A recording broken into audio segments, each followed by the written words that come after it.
S'il y a un jeu qui est plus absurde que tous les autres selon moi, c'est de tracer des énormes triangles dans le ciel. Des trucs pointus là. On passe notre printemps et notre été à attendre la journée parfaite, avec pas trop de vent en altitude et des plafonds nuageux assez hauts pour nous permettre de faire le tracé de nos rêves. Le but, c'est de décoller le plus tôt possible et d'atterrir au plus tard. Parfois, on vole 10, 11, voire même 12 heures. Pfiou, ça soulage, hein. C'est une véritable course contre le soleil où il faut être le plus efficace. On a une tonne de micro-décisions à faire, il faut être hyper observateur et garder sa voile ouverte dans les conditions les plus puissantes. Ça monte des briques! Autant te dire qu'à chaque fois que tu regardes ta montre, il y a 1 heure qui est passée. Cette fois-ci, je vous emmène au col de l'Izoard pour tenter le plus grand vol que j'ai jamais fait jusqu'à présent. Et vous allez voir que c'est un sacré roller coaster d'émotions.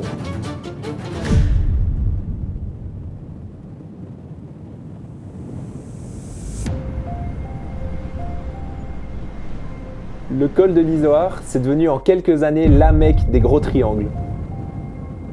C'est là qu'ont été faits les 4 derniers records du monde ces 4 dernières années, et je ne serais pas étonné que le premier 400 km FAI soit aussi fait là-bas, si c'est pas fait au Pakistan.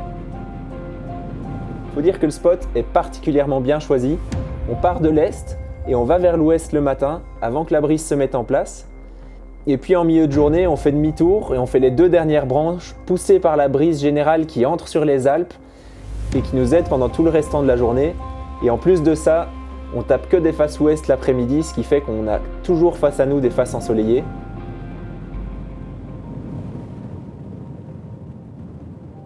Aujourd'hui, on est à 3 copains à partir de l'Izoard avec Val et Augustin.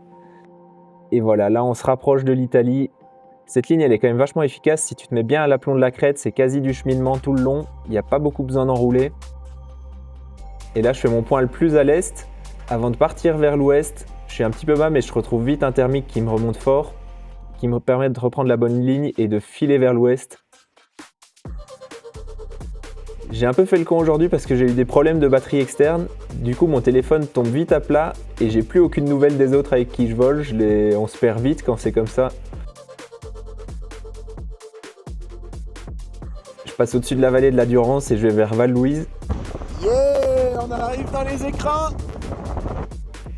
Ça reprend bien au-dessus de Val-Louise là.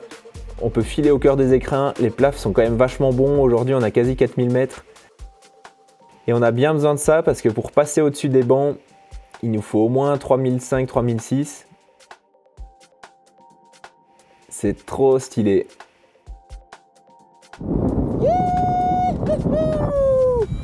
Et là, je passe du côté ouest des écrins et je vois que la masse d'air est beaucoup plus humide. Les plafonds nuageux doivent être 1000 mètres plus bas. Du coup, je surfe les nuages. Il n'y a rien à enrouler et comme je suis au-dessus des nuages, ça monte pas. Et je fais un méga glide qui dure super longtemps. Aujourd'hui, il y a quand même pas mal de nord. Jusqu'à présent, on a été pas mal protégés. Mais on va commencer à le sentir en arrivant au bout du Val Godemar et en passant dans le Champsaur. Là, j'essaye d'enrouler quelque chose au vent du nord, mais je trouve rien. Et donc, je vais me mettre bien sous le vent jusqu'à ce que ce soit suffisamment protégé et qu'il y ait un gros thermique qui déclenche et qui me permette de continuer vers les Richards. Mais j'aurais dû prendre encore plus parce que là, je suis quand même vachement bas. C'est un peu la galère. C'est pas très agréable et je trouve rien. Il y a le nord qui dégueule à cet endroit-là, il n'y a aucun thermique qui déclenche. Et je dois vraiment aller super loin jusqu'au décollage des Richards pour trouver quelque chose. C'est quand même une bonne erreur de ne pas être resté haut à ce moment-là. On voit que Valentin, il fait pas cette erreur-là, il en profite pour me rattraper. Pareil à Ansel, il est plus efficace que moi je galère un peu. Et on se retrouve ensemble à traverser le lac de Serponçon vers le Morgon. Serponçon! Yeah! On est un peu tard, mais bon. Il est quoi, 16h30? Je gère un peu mieux ma raccroche du Morgon que lui et je file sur la crête de Dormiouz. C'est hyper efficace cette partie-là, ça permet de gagner quand même pas mal en vitesse moyenne sur l'ensemble du vol. Et c'est le moment d'aller le plus loin possible sans aller trop loin parce que le but c'est quand même de rentrer, donc faut pas se faire piéger, faut pas être trop gourmand. Est-ce qu'on va rentrer? Je sais pas, mais c'est excitant! Saint-André-les-Alpes, là-bas au fond. Là sur le retour, je vise une montagne qui marche toujours. J'ai encore en tête les paroles de Will dans une de ses vidéos. Droit dans la grosse face sud qui m'a jamais lâché pour l'instant et qui clairement aujourd'hui était encore en rendez-vous. Sauf que ce jour-là, il y a zéro brise dans cette vallée, le ciel est complètement couvert et en fait ça marche pas du tout, j'arrive super bas et je me retrouve à poser dans cette vallée qui est perdue au milieu de nulle part. Bon, ben la réponse c'est non, on va pas rentrer ce soir. Je sais pas trop où je vais dormir, mais j'ai vaché du coup au point le plus loin que je pourrais vacher aujourd'hui. Nickel, comme ça. Là j'ai quasi 3 heures de route pour retourner à l'Izoard et encore je suis en stop et il est tard donc ça va sans doute pas le faire pour rentrer aujourd'hui. Je sais pas trop comment je vais m'en sortir. Hop, et la journée qui se finit avec Joe, mon sauveur de la soirée quoi. Cette soirée n'a aucun sens. Les gars. Récupérez votre pote là, j'en peux plus. Franchement, récupérez-le. Énorme. Ouais, c'est une bonne soirée. Ouais, grave. Pas pire ce petit spot. Hein. Mais heureusement, j'ai de la chance et je tombe sur Joe, un mec super sympa qui me propose au moins juste un matelas, de l'eau et de quoi manger parce que j'avais rien du tout et je dors enroulé dans ma voile. Au final, c'est pas si mal. 2 jours plus tard, les conditions sont à nouveau réunies pour retenter le coup, mais cette fois-ci, j'ai envie de tester un nouveau déco. Ça s'appelle le Pic du Gazon, c'est juste un petit peu au sud de l'Izoard et ça a l'avantage que c'est beaucoup moins sensible au nord parce que l'Izoard, quand il y a du nord, c'est quand même pas des conditions top, c'est assez dangereux, il y a déjà eu pas mal d'accidents avec ces conditions-là. Du coup, j'avais envie de tester un nouveau spot qui est beaucoup plus sain quand il y a du nord et aussi, c'est des faces est qui voient le soleil 45 minutes plus tôt, donc j'imagine que les thermiques se mettent plutôt en place aussi. Et enfin, le soir, c'est plus facile de revenir au Pic du Gazon que de devoir aller jusqu'à l'Izoard. Bref, ce sera peut-être le prochain spot hardcore, mais ce qui me fait un peu peur, c'est que j'ai vu aucune trace qui part en est de ce point-là, et donc je sais pas trop si ça va marcher ou pas. Ok. Ouh, un petit peu stressé quand même. J'espère que ça va le faire. Un beau petit vol, Vivi.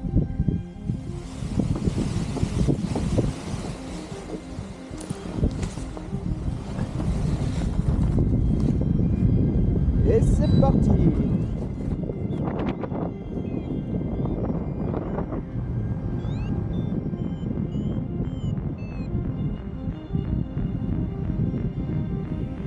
Et voilà, décollage, je poursuis mon ombre sur les faces est au-dessus d'Arvieux, c'est trop stylé.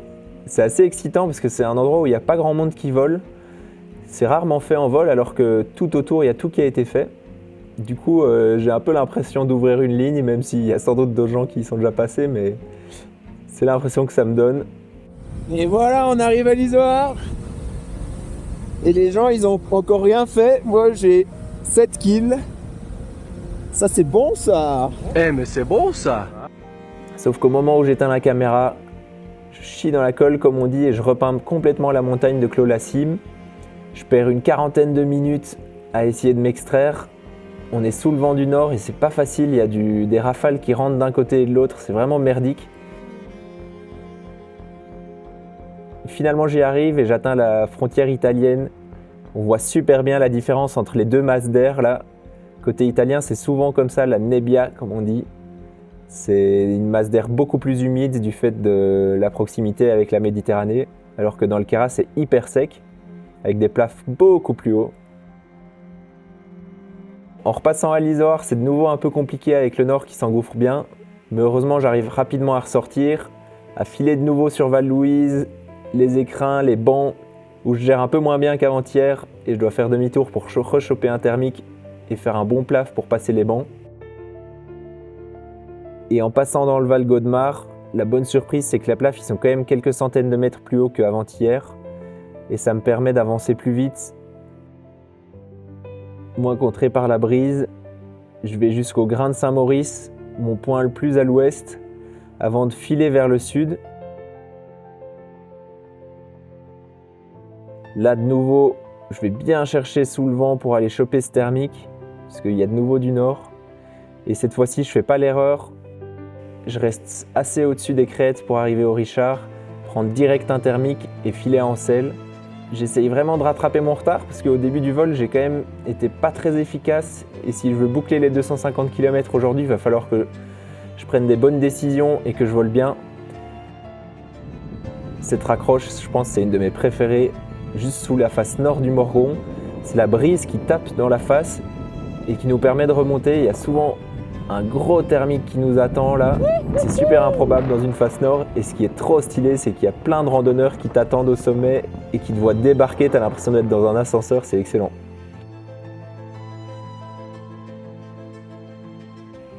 Maintenant, c'est parti pour pousser l'accélérateur à fond sur la crête de Dormiouz. Il est temps d'aller le plus loin possible vers le sud, même s'il est un peu tard. Et je me dis que je vais faire demi-tour à 18h comme l'autre fois et j'espère surtout que je ne vais pas me retrouver coincé au milieu de la Bléone, cet endroit où personne n'a envie de vacher. On ne sait jamais comment ça va se passer, il faut tenter, hein. C'est le risque à prendre. En tout cas, jusque-là, c'est hyper fumant, ça marche trop bien. Et quand même, il y a un peu moins de nuages que l'autre jour, ce qui n'est pas plus mal parce que ça ne met pas tout à l'ombre.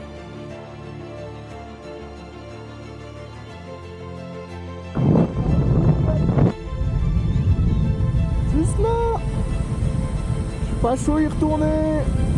Cette section-ci, au Bléone, elle est jamais très facile parce que tu as la brise qui vient d'en face, donc tu es complètement contré. Et il y a plusieurs manières de faire. Moi, cette fois-là, je suis assez haut, donc je décide d'aller tout droit vers le cheval blanc. Ok! Plus qu'à rentrer! Putain, tout là-bas au fond! J'espère que ça va le faire! Exciting! Wouh! Puis retour, exactement la même situation que 2 jours avant. Là, je commence quand même à me poser des questions. J'ai les boules que ça se repasse de la même manière que la fois passée. Mais en même temps, cette montagne, elle est censée toujours marcher. Donc je me dis qu'il faut tenter. Je vais pas cacher qu'à ce moment-là, je serre bien les fesses. J'ai peur. J'ai peur que ça finisse posé 5 minutes plus tard.